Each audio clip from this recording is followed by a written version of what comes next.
ازيكم عاملين ايه؟ تعالوا نعمل شوية فطار كده جميل وتحفة وفاخر من الاخر.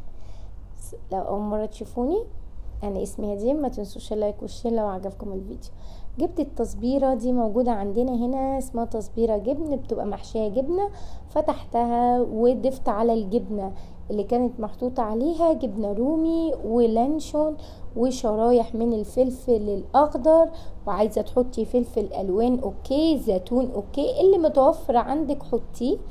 وحطيت طبقة تانية من الجبنة الرومي، وحطيت كمان شيري توميتو، كنت مقطعاها كده انصاف، حطيتها زينت بيها كمان الساندويتش. عايزه اقول لكم هو مش ساندويتش، هو تصبيره كده من الاخر، فطار سريع وتحفه وما خدش مننا 3 دقايق.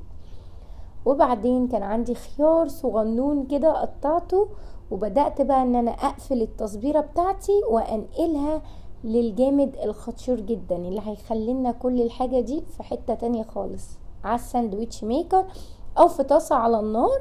حطيه وحطي عليها حاجة تقيلة بحيث انه يتضغط ويسيح ويبقى اموره تمام. ده شكله بعد ما خلص. حاجة يعني ملهاش حل، الريحة والطعم جنان، جنب بقى كوباية شاي كده، واحلى فطار وعلى احلى ناس واحلى صباح. حاجة لوز اللوز. قطعي بقى يا غالية وكلي. شايفين المطة؟ ملهاش حل. يلا قوموا جربوا الوصفة وقولولي رأيكم فيها ايه. حاجة كده في شغل فاخر من الاخر، تحفة. لو عجبكم الفيديو ما تنسوش اللايك والشير وسبسكرايب للقناة عشان يوصلكوا كل جديد. انتظروني بإذن الله في فيديو جديد ووصفة جديدة. باي باي.